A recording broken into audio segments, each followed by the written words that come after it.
Here's a video about genetic engineering. You can get a better idea of the technology, so enjoy. It is, by all accounts, an extraordinary scientific breakthrough. The text is filled with long-sought answers, some amazing surprises, puzzling mysteries, and lots of useful information for medicine. This winter, two rival groups of researchers announced they had decoded the billions of chemical combinations that make up who we are, the human genome. The developments hold the promise of improving human life in ways that until now, doctors could only dream about. And I think it means that we'll now be able to try to track down the actual causes of disease. With the parts list, I think the next decade will see us nail down the causes. And while causes don't guarantee that we're going to have cures, they sure beat ignorance when we're trying to tackle disease. In many ways, the future is here. Doctors can already examine the genetic makeup of human embryos before pregnancy during the in vitro fertilization process. Researchers have already identified genetic markers for more than a dozen diseases, including types of hemophilia, cystic fibrosis, and Huntington's disease. Couples can choose to implant only embryos that appear to be free of these abnormalities and discard the rest. But this raises a major ethical question. Who's to say which imperfection deserves to live and which imperfection is too heinous or too difficult to enjoy the right to life? Rich Ruffalo is a Paralympic athlete from New Jersey who has won dozens of track and field medals both nationally and internationally. Got another one? He's been blind for nearly 20 years now after gradually losing his sight to a degenerative disease called retinitis pigmentosa, or RP. Turns out RP is one of those diseases that doctors can now find in an embryo before it's implanted.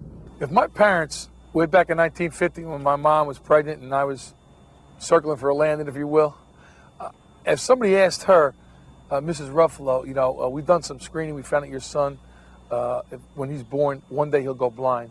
Boy, I'm awful glad she wasn't posed with that question, although I think, knowing my mom, I'd still be here. Ruffalo and his wife Diane have not had their daughter Sarah tested for RP. Of course, they really don't need to. Although Sarah is a carrier of the disease, due to genetic factors, it's highly improbable she'd ever develop it. Still, Ruffalo hopes she can learn from his example. Yes, there is life after blindness. There's life after adversity. There's life after disease. And it's what you make of it. It's not the quantity of your life, it's the quality of it. And we can all make a difference for other people, and that enhances the quality of everyone's lives. It's clear genetic research will pose even more ethical questions in the future. On the distant horizon is gene therapy, which would let doctors fix defective genes rather than simply identify them. In theory, couples wouldn't have to make the difficult choice between which embryos live and which ones die. But if doctors can manipulate genes to prevent disease, couldn't they also manipulate genes to make people smarter, better looking, or live longer? Hollywood has had a field day with that scenario. Like most other parents of their day, they were determined that their next child would be brought into the world in what has become the natural way. Gattaca, a movie released 4 years ago, depicts a society deeply divided by class, those who have been genetically engineered and those who haven't. After screening, we are left, as you see, with 2 healthy boys and 2 very healthy girls. Naturally, no critical predispositions to any of the major inheritable diseases. All that remains is to select the most compatible candidate. Could it happen? I don't think that will ever happen in our lifetime because I think the technology will not be available. But more importantly, I think when that technology does become available, we will have the appropriate controls, whether it be legislation or whether it be controls. And I think certainly in our society, I can never see that happening. Still, just the idea of genetic engineering makes ethicists nervous. Already, it's possible to screen embryos for gender so couples can choose to have a boy or a girl. We really make life a product, right? Rather than seeing life as a gift of God that is due reference, we see life as a product of human manipulation that, especially if it's still in the embryonic state, say, can be manipulated for social utility. Perhaps there are 2 ways of looking at genetic engineering. To some, it's simply parents choosing the best for their children. To others, it's parents choosing the best children for themselves. And keep in mind, this child is still you. Simply the best of you. Why not try to rationalize the process to make newer and better future generations rather than leaving it to chance? here I know only to say that it raises the fundamental question, what is the origin of life? What is the source of life?